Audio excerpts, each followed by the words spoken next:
So, hello everyone and welcome to this ARMA webinar, which is delivered today in partnership with NHS RightCare. Thank you all for joining us. This is definitely a record attendance of joining an ARMA webinar. So this is clearly a very popular topic. My name's Sue Brown. I'm the Chief Executive of ARMA, which is the Arthritis and Musculoskeletal Alliance. We are an umbrella body representing patients and professionals who work across the field of musculoskeletal health. Our webinars aim to help people who are trying to improve services for musculoskeletal health to do that. So it's really great to have, we've actually got 4 presenters today with some really great content. So we're hoping that it will help you all to achieve the things that you're trying to achieve. So we've got a lot of people on the line and a lot of content to get through. So we will hold the Q&A until the end of the webinar so that everyone gets a chance to present and to hear everything. We're going to have some introduction to the National Back Pain Pathway, and then we're going to have some people who've been involved in actually implementing it, talking about how that went, what some of the pitfalls might be, and what some of the solutions would be. So just before we get going, I'm going to see who we actually have on the line by launching a poll. So you should see a poll appearing on your screen now. Obviously, you won't be able to see that if you're on dial-in, but we'll tell you the results. So people are voting now, and we'll be able to see exactly who we have joining us. We've got quite a range of people, although chiropractors and osteopaths far and away the largest number. But we've got quite a range of people, and I think that's given everybody a chance to vote. I'll be closing the polling in just a second. So I'll close that now, and you should now be able to see the results on the screen. So you can see chiropractors and osteopaths and physiotherapists are the largest number, but we've also got GP or primary care. We've got some commissioners, spinal surgery, service managers, and 7% other. So quite a wide range of people taking part. So I am now going to ask Stephen Hodges, who is a Wright Care delivery partner, to introduce the webinar. Over to you, Stephen. Thanks, Sue. Hopefully everybody can see my slides. So hello everybody, I'm Stephen Hodges. I'm just going to give you a very quick introduction from NHS RightCare. So NHS RightCare is currently running a national programme in support of the National Back Pain Pathway to help CCGs and local health economies implement the pathway. It was launched in 2018, and it was in relation to the wide variation we see in the way back pain is managed across the NHS in England. There are a wide range of support resources available through the Wright Care delivery partners around the pathway. And the easiest way to find out your local delivery partner is through that link that's on screen now. And I think you'll get these slides later, so you'll be able to click on that. And that'll take you through to the Wright Care website, where you can find which delivery partners link to your CCG. I would just, before we get into the meat of the webinar today, I'd just like to say thanks to Sue Brown and Ruth Sefton from ARMA, who have kindly agreed to host today's webinar in support of the work that we're doing, and to the speakers Elaine Cannon, Dermot Ferguson and Sam Davis, who are about to share their expert knowledge and experience. So without further ado, I'll hand over to Elaine and we'll get cracking. Thanks very much.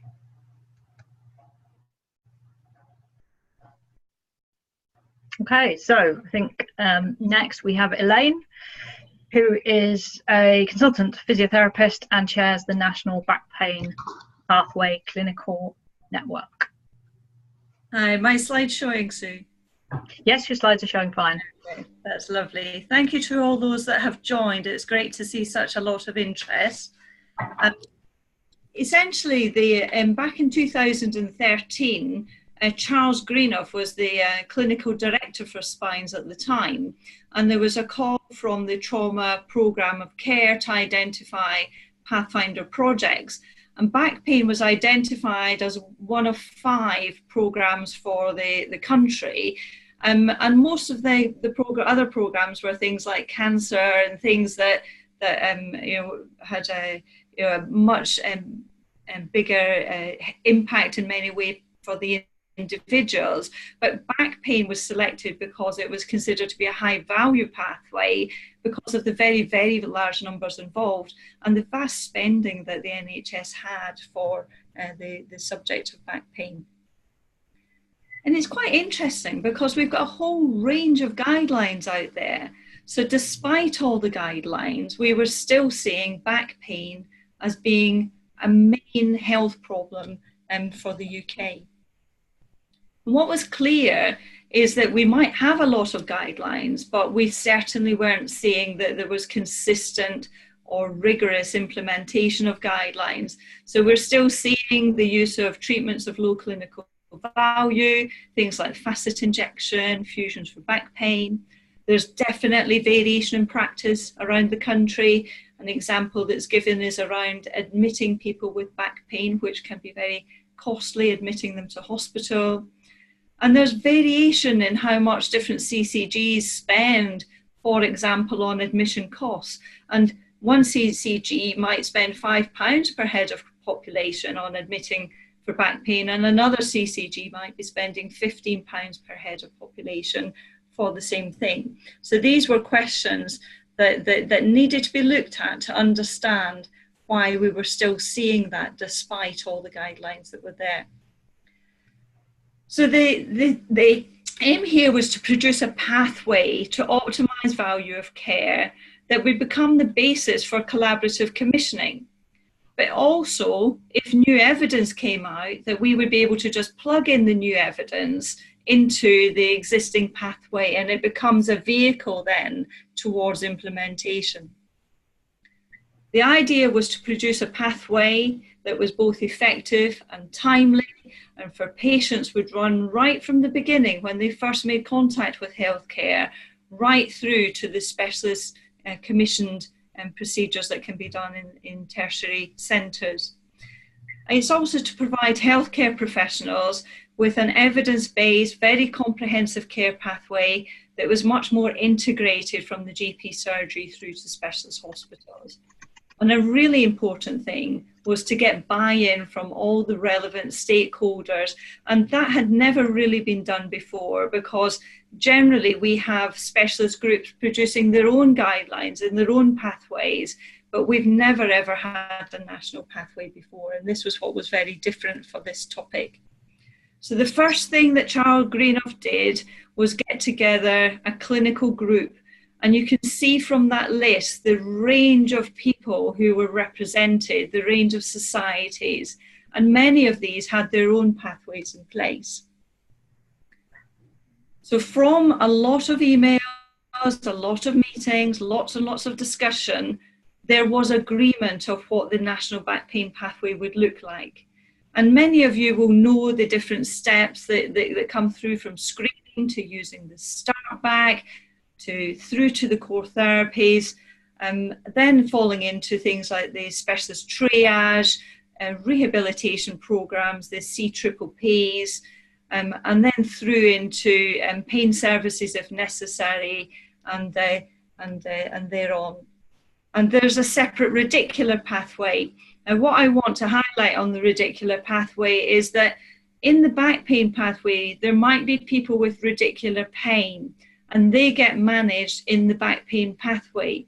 But if that radicular pain is very, very severe, then they would be managed in the radicular pain pathway. But the entry criteria is for those people who are in a really bad way. There we start to see things more like the diagnostics, the use of therapeutic injection, and if necessary, spinal surgery. There's an emergency pathway, Again, all the usual things, which, I mean, you're all clinicians, you generally know this. I just want to highlight the major motor radiculopathy, and the local services are encouraged to have a rapid access service for people who have got a major motor radiculopathy. Their power is less than 3 out of 5, and it's very acute, but to try and get local pathways agreed as to how that would be managed. At the centre of these pathways, there are specialist spinal triage practitioners. Now, these are highly skilled clinicians. They're generally people with master's degrees or above. They've also got a lot of mileage. A lot of these people will have experience in spinal surgical services. They might have skills around therapeutic injection for radicular pain, but they'll definitely have skills on being able to arrange diagnostics, but most importantly, to interpret and act on diagnostics. And they'll have access to protected slots for imaging and rapid access for things like injection. But they become the single point of contact for the patient, so almost like a case manager. And if the patient has insufficient benefit earlier in the pathway, it's to these clinicians that the patient would return should they have to progress further down the pathway. They're very good at identifying serious pathology earlier, optimizing the conservative management before people go on further down the pathway. If they were referring people to surgery, the clients that would be going through would be diagnostically worked up, they'd be fit for surgery, there would be people who want to have an operation. Really important question.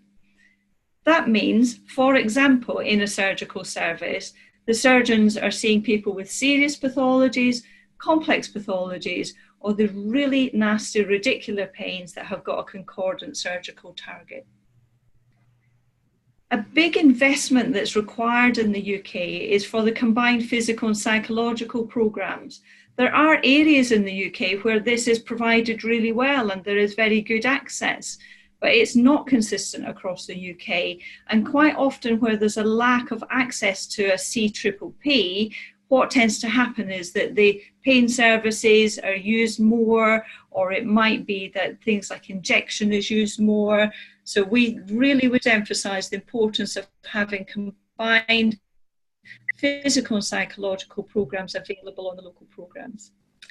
So between 2015 and 17, the Improving Spinal Care Project had project managers, and these project managers would be looking at the national data from the HES data in particular, and they would be identifying CCGs that were outliers where the performance maybe wasn't ideal, and they were spending a lot of money or delivering a lot of treatments that were in the low clinical value group.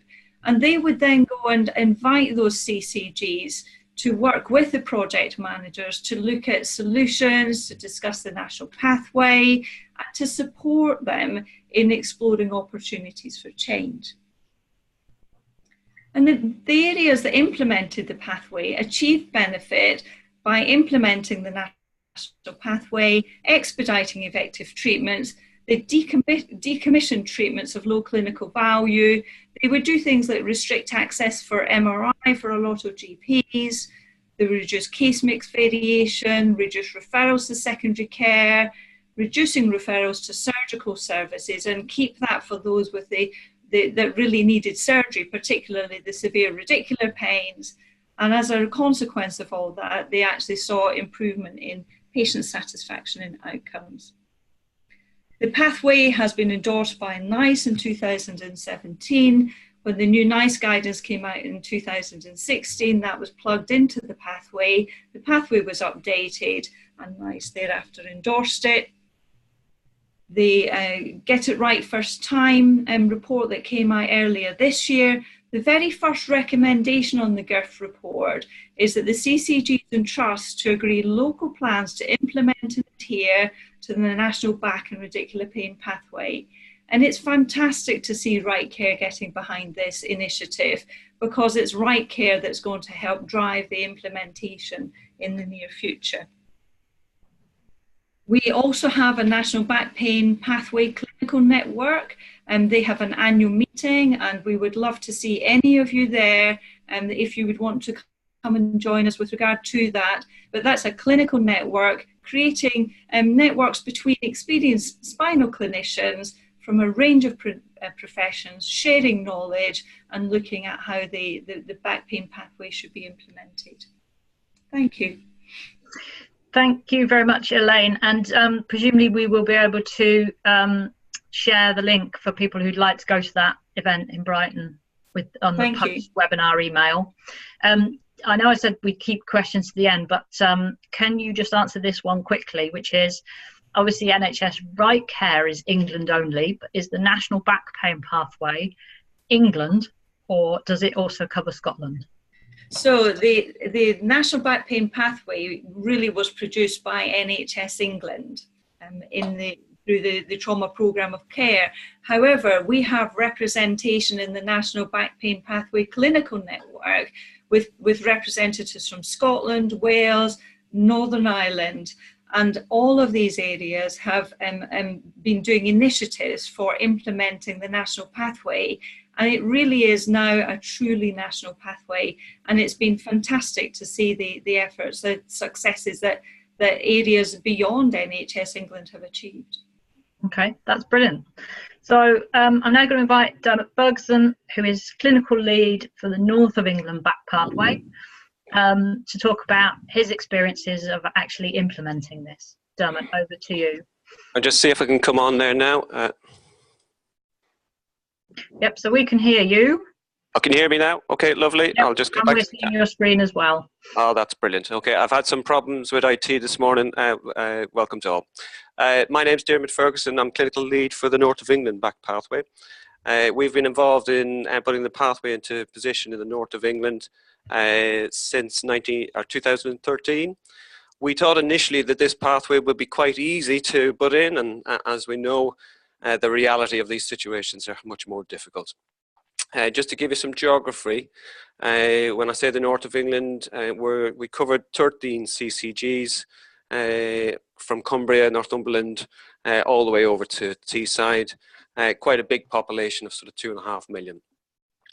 Now, what we did, we installed a training program for the triage and treat practitioners that Elaine had described, and from that, we tried to put the pathway in position.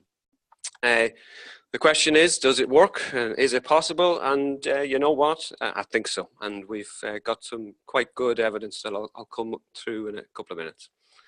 The pathway itself, as Elaine outlined, has a program where the specialist spinal practitioners are quite important. The patients will initially present to the GP or first contact practitioner, and that could be physio, chiropractor, osteopath, or even practice nurse, given appropriate advice as per NICE guidance.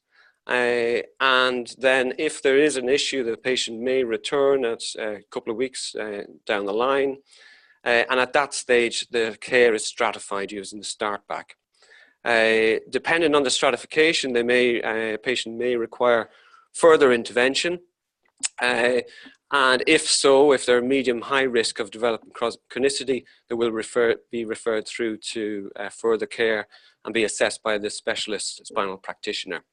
At that stage, an assessment is made, advice given again, and any further investigations or detailed discussion is taken as to progress. From there, onward referral to core therapies. Again, the core therapies are the approved ones by the NICE guidance, and that program is followed for some time. But if they fail to respond to that, we were quite lucky in our region. We set up what's called a high intensity physical and psychological care program, the CPPP, and that's for the more intransient, more difficult to deal with back pain. And following that, and if they'd completed the program, then and only then at that stage would they be considered for discussion with a surgeon or referral for pain interventions. Just to show you some of our figures, this was just from a snapshot of the first year. We had 10,000 patients at first presentation. Second presentation, 2 weeks down the line, half of those patients had got better. And then we stratified the care, and 40% of them were discharged at that stage because they were considered of low risk of chronicity and were managing well. About 2,500 to 3,000 were referred through to see the specialist practitioner, the triage and treat practitioner, and at that stage 78% were discharged. We only had 600 go through the core therapies, and the majority of people were discharged from them following appropriate care. At this stage, we had a small number that went through to the CPPP, and as we see, it's just 32 there. At the moment, we've had over 160 go through our programme, and 100% have been discharged. None have gone for surgery. So what does that mean? The outcomes we've had over time, obviously, it's quite important that we can be seen to be busy, but we want to be seen to be effective. This is the results from the EQ5D, and actually we had an increase of 0.24, and a nice cutoff for clinical effectiveness is 0.04. So as we say, we are clinically effective as well as statistically effective. So more results there. ODI and GAD scores all improved, and pain scores improved as well. Interestingly, on these, the scores improved at 6 months and continued to improve at 12 months, and we're waiting for a few years follow-up now. The CPPP itself, we can see that in itself has been quite effective in changing people's lives and changing people's management of back pain into the future. The effect it's had on activity levels in surgery is shown well by this chart, which goes from 2013 all the way to 2016, and you can see where the pathway was put into position in 2015-16, then the changes that have been made there. Interventionist procedures include injections, surgery, decompression. But to be honest, the biggest change that we've found is that when the patient sees the right patient or the right person at the right time, they become empowered to self-manage their condition. And these phrases and responses from patients, I'm pleased with myself and it surprises me because I didn't think I could get to this level. It's changed my won't and can't to will and can do. And actually it's quite astounding that the changes we've made. As Elaine was saying, the Spinal Services report in GERFT does support the National Back Pain Pathway. It highlights the fact that we should stop doing facet joint injections. They should be decommissioned from now, and diagnostic medial branch blocks can be commissioned but not repeated. It says that any funding that is saved should be reinvested back into the combined physical and psychological rehab programs. We can see the differences we've made here on surgical activities of injections, and that's over the north of England. But just to finish on this slide, the quite massive changes are seen in comparing CCGs who don't have the pathway in position to CCGs who do. That patients who follow the right approach to the management of back pain are less likely to seek interventionist care and more likely to self-manage into the future. Just to finish up there and just to pass over now to my colleague Sam. Thank you very much, Dermot. That was fantastic. If you want to stop sharing your slides, and I will then introduce Sam Davies, who's an extended scope practitioner at the Walton Centre NHS Foundation Trust, who also has experience of implementing this and is going to talk a little bit about what helps and what can be a barrier. Over to you, Sam. Well, thanks, Sue. So my name's Sam Davies. I'm one of the specialist spinal physiotherapists at the Walton Centre, which is a tertiary centre for neurosurgery and neurology. And last year I was involved in the NHS England Vanguard Project to implement the National Low Back and Radicular Pain Pathway across Cheshire and Merseyside. Sorry, let's try this.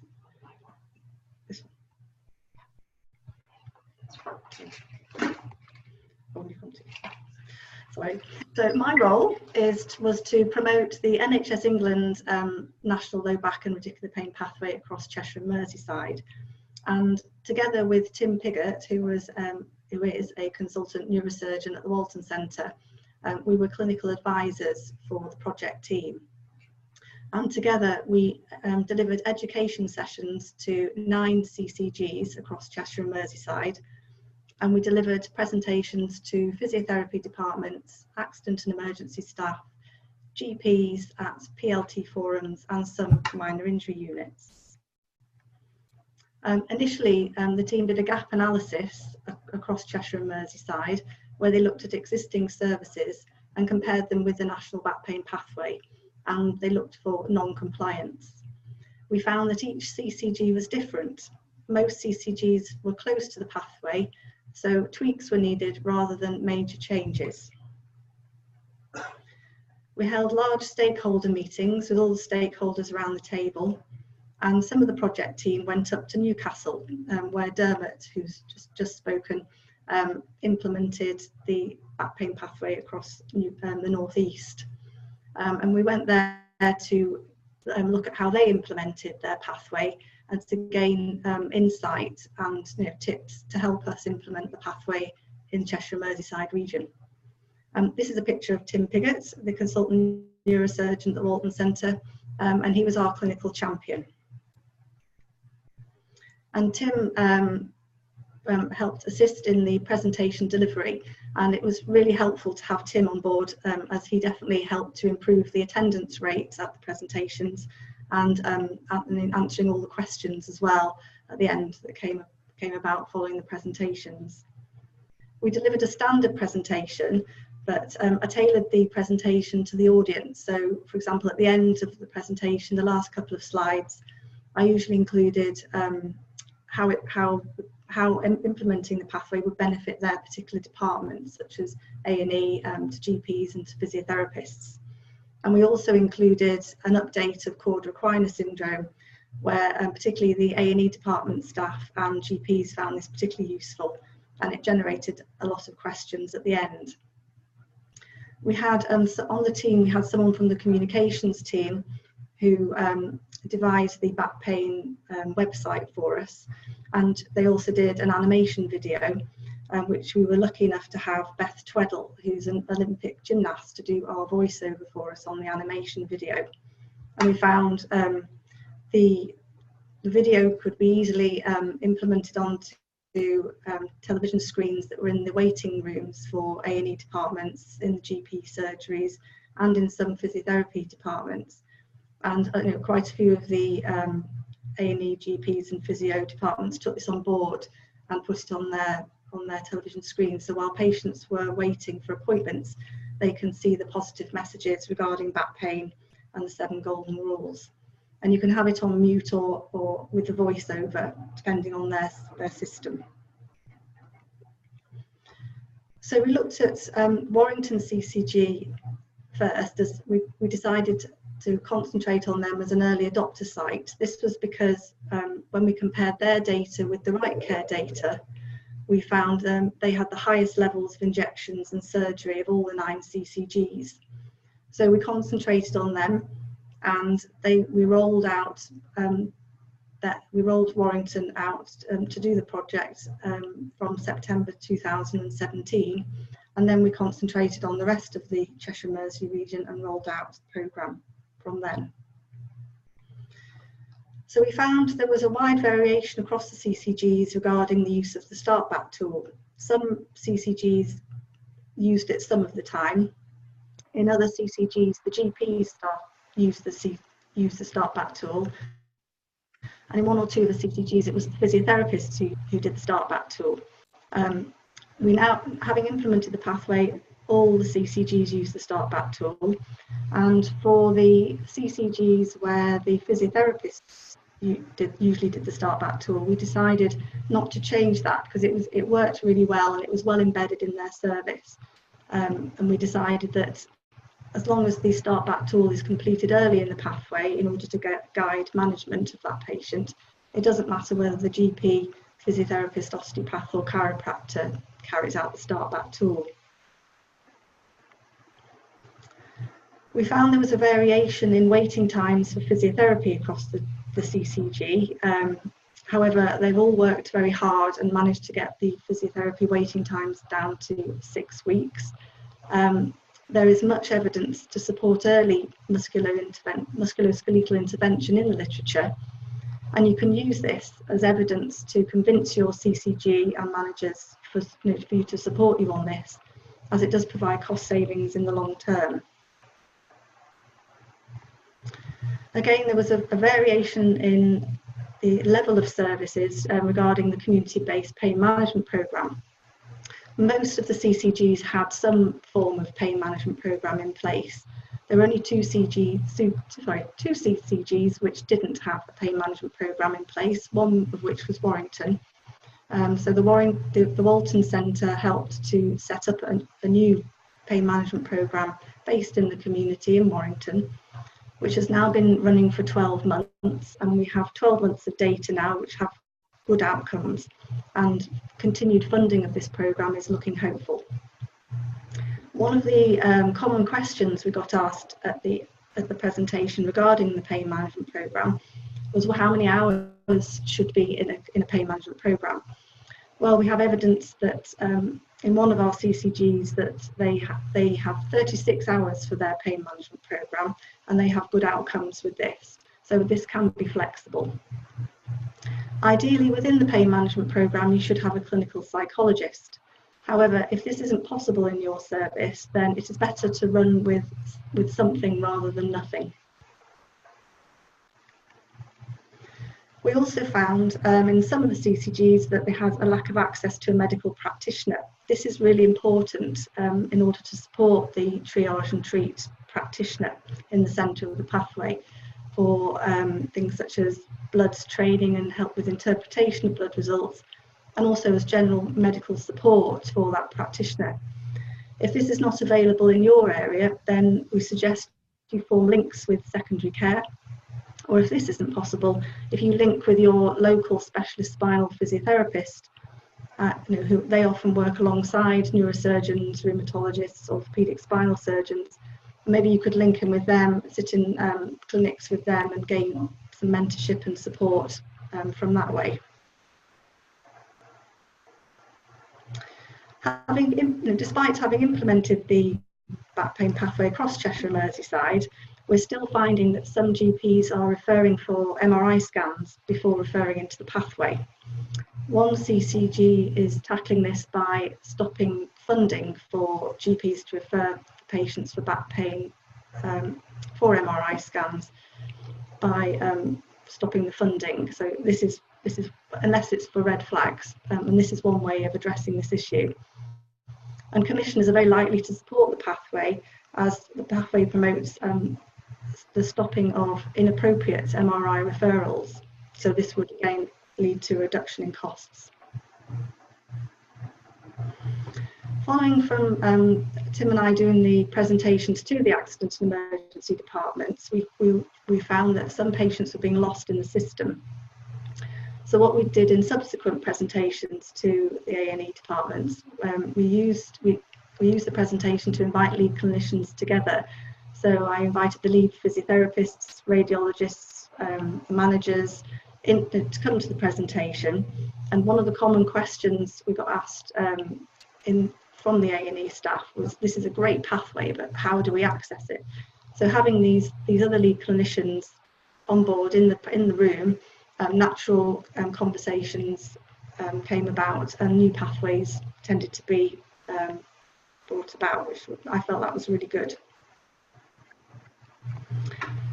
What is quite a widespread problem across Cheshire and Merseyside, and I think this probably isn't just confined to our region, is the lack of access into gaining rapid access injections for acute radicular pain. At the Walton Centre currently, our neurosurgeons can only refer into a rapid access injection clinic for acute radicular pain.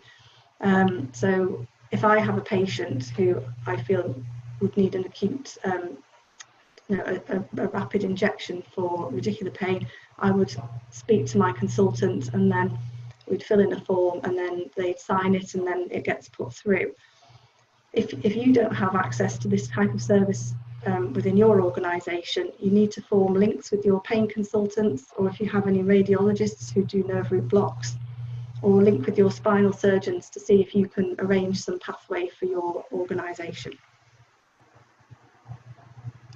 So moving forward, what I found from when the NHS England funding came to an end of the Vanguard project, we'd implemented the pathway across Cheshire and Merseyside, and what I felt would have been helpful is if myself, for example, could have gone back out to visit the same sites again to see how they were getting on, having implemented the pathway, if they had any problems and ways we could support them to maintain the pathway. However, if you're setting up in your organisation, it's in a way it's easier because you know your service really well. You can concentrate on your own area, and you're going to be there at the end once you've implemented the pathway. So you can continue to collect your data and maintain the pathway and making sure that it's still being implemented. So communication is the key. You need to keep your links with your accident and emergency department, your radiology department, your spinal surgeons or neurosurgeons, rheumatologists, so that you're all singing from the same song sheet and all trying to implement the pathway. The pathway is flexible, so adapt it as best you can with the resources that you have available, and it's achievable. You can do it. Just take small steps and build on from there.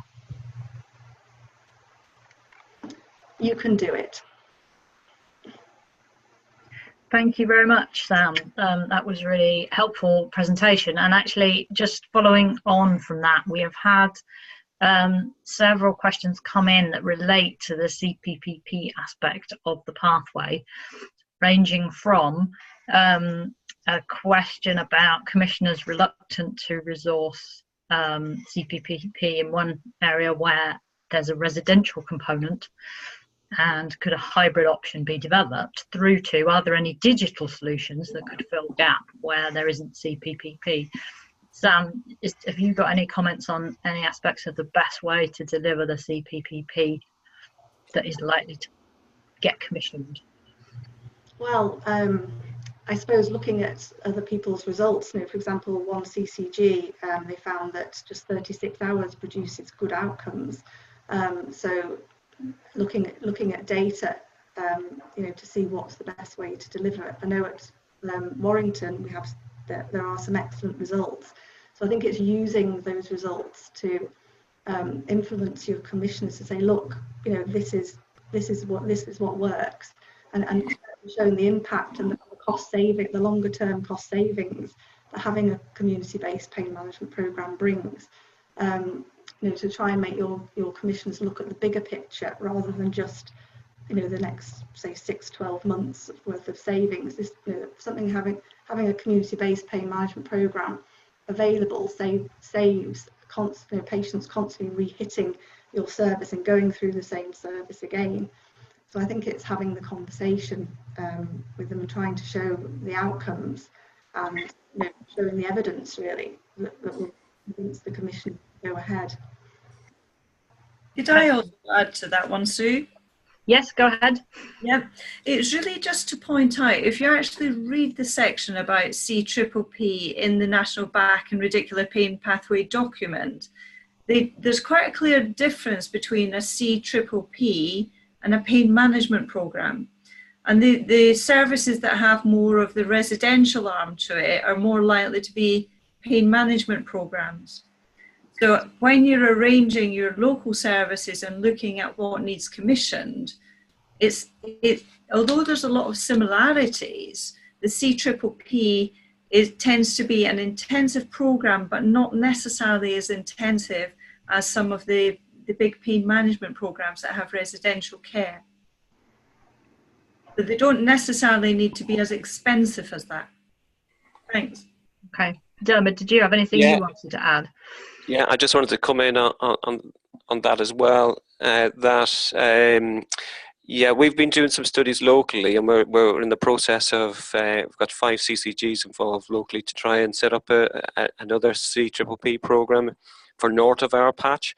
We probably won't go for the residential, and I think, as Sam was saying there, more likely we'll go for a community-based service.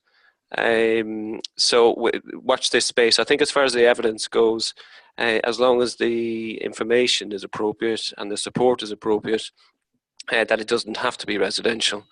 There was a question as well, could we do an IT-based one? My advice on that although the pain toolkit and some of the other online support are excellent, the barriers to the long-term management and self-management of back pain typically are not addressed on an IT-based system. They do have a benefit, but I'm not sure whether that patient is probably better seen face-to-face. But maybe as an intervening one, yes, there's no harm in starting there. Okay, great. Could I add to that? The residential, at the Walton Centre, the residential pain management programme is more for the higher, the more psychologically distressed patients, whereas the community-based management programme is for those at the slightly lower end. So there is a difference, and the amount of patients that need the residential pain management programme are a much smaller number. We also have to remember that if you decommission services that are of low clinical value and reinvest that money, it's not something that costs the healthcare economy more. It's just about using the money for treatments that have a higher degree of proven efficacy. Okay, that's great. Thank you all very much. So we are moving into questions. We've got quite a few questions coming in the question box. Please do feel free to add more. Also, do use the chat box. Make sure that you're addressing things to all panelists and attendees so that everyone can see. And one of the things we would encourage people to do, we like ARMA webinars to be practical. If there are things that you are going to do as a result of what you've heard today, please do pop those in the chat box so that we can see what people are taking from our webinars. We have all sorts of wide-ranging questions coming in. There's been a couple around the fact that we have got quite a lot of chiropractors and osteopaths on the line. Is there any advice for them? Is there an offer around chiropractic or osteopathic care in the pathway? How does that all work? Anybody want to pick that one up? Anybody got experience of this? I was just typing a response, but it might be to speak it rather than type it. Essentially, the National Back and Radicular Pain Pathway does not define which profession people should come from. So at all stages, it's really defining the skills and competencies. So if you think of the core therapies are firstly exercise for all of the patients, but you may include manual therapy within the core therapies as well. So there's definitely roles there for a range of professions. The first contact practice roles, the box 2 on the pathway, that can be from a range of professions as well. So as long as they have the skills and competencies to screen for serious pathologies, to identify severe radicular pain, and to identify people who have got a poorer prognosis, then these are the things that are important for that box. The specialist spinal triage practitioners, we have people who are osteopaths, we've got people who are chiropractors, there are people who are nurses, there are some GP with special interest people delivering those roles. The majority of them are delivered by physiotherapists, but it doesn't mean that it has to be a physiotherapist. I hope that answers some of that for you. Okay, that's great. Thank you very much. Just lots of questions coming in. We'll try and answer as many as we can, either verbally or we're answering some of them by typing answers. we've had a question here about the sort of support that Wright Care is providing. So I don't know if Stephen can say something about this. So is Wright Care providing funding support? Are there other organisations that support funding? Where's the money coming from? And then in the course of that, perhaps Stephen, you could say a bit about what Wright Care is able to provide. Yeah, so I think the quick answer is there's no specific funding available via Wright Care. What Wright Care can do is help you to identify where the variation lies in the treatment of these patients, and that can sort of help you reallocate resources from other areas, which I think has been alluded to in the previous parts of the presentation. So we do have lots of data around Wright Care and variation for this population of patients, and that is available via your delivery partners. So again, I refer you back to that link from my slide earlier on to link into your local delivery partner, because every CCG does have a delivery partner. We've produced a number of resources as well. So we've got logic models, we've got some case studies, and we've done quite a bit of work looking at the evidence base for this work, which can be shared with you. And it's really about working with your delivery partner to see what bespoke support you need in developing this. Because we've got a wider team available as well. So as well as the Wright Care delivery partners, each area now has access to people who've got expert skills in finance and contracting and program management skills. So it's really, I would encourage you to have a conversation with your local delivery partner about the support that's available for this pathway. Great, thank you. So there's a question a while back about back injections. Can you share the methodology and criteria to do some local analysis? I think that one was directed at Dermot.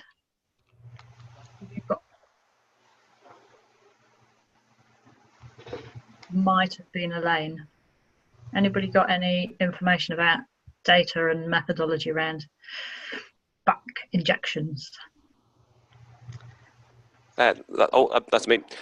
So the information on injections is that they do have some efficacy, especially for radiculopathy in the early stages of radiculopathy, especially in the first 8 to 10 weeks. They're proven to be effective and actually can help the progression of the condition.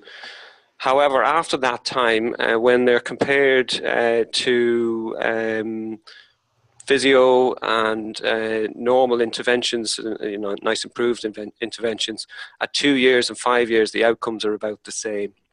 So the important thing with the injections, especially when we're talking about radiculopathy, is that they need to be done expeditiously. So if a patient has raging leg pain with neurological symptoms, progressive symptoms, they need to be seen ASAP to have to be scanned and to see if there's concordant imaging, and if there is, they may benefit from an injection at that stage. As far as other injections, such as facet joint injections, as we've said there, they have been taken off the guidance because they've proven not to have long-term benefits, and that actually the self-management approach is much, much better. I hope that answers the question. I know maybe Elaine could add some more into that. You might have to unmute there, Elaine. I've just realised, sorry. I think your response is very appropriate, Dermot.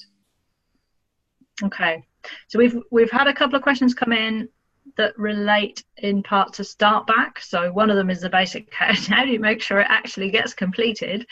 But then also a more general question about PROMs and the importance of collecting PROMs to assess the impact of the service. And presumably it would include start back, and would it include the new MSK-HQ, and what sort of advice would you have on the types of outcomes to use? I'll come in there. We had a great deal of difficulty in collecting appropriate PROMs.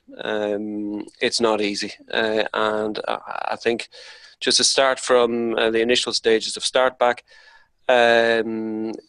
we essentially had enlisted the GPs to do it, But as we all know, GPs are particularly busy, and unless it changes their role at that stage, they're less inclined to get involved with it. So we took the decision locally that the first care practitioner, physio, is more likely to do it, so we've passed that over. Then when we went through to the triage and treat, essentially we didn't see them unless they had the start back done. As far as overall PROMs, we found, yeah, it's difficult. Locally, we are currently trying to get the MSK up and running, because it does seem to have some validity for this client group, and we can also do some qualies, so that might replace some of the issues with the EQ5D and licensing and other things. My advice at the minute is watch this space. We're obviously a little bit further on than others, and as soon as we learn some easy PROMs that can be used and applied nationally, we'll share our experience. Elaine, how do you find it? I'm sorry, I was busy typing a response. What do you want me to comment on, Derek? No, I was just saying about PROMs, that we've got PROMs for the triage and treat, but actually when it comes to primary care and from first contact practitioner level, it's much more difficult to assess that patient there and then reevaluate the PROMs at 6 months later. I think also coming back to the start back, I think start back and PROMs, one of the things that we're seeing right through the commissioning world, not specific to the back pathway, is that the only way to get these things rigorously used is actually through the commissioning. So it needs to be the funding at commissioning level that influences that.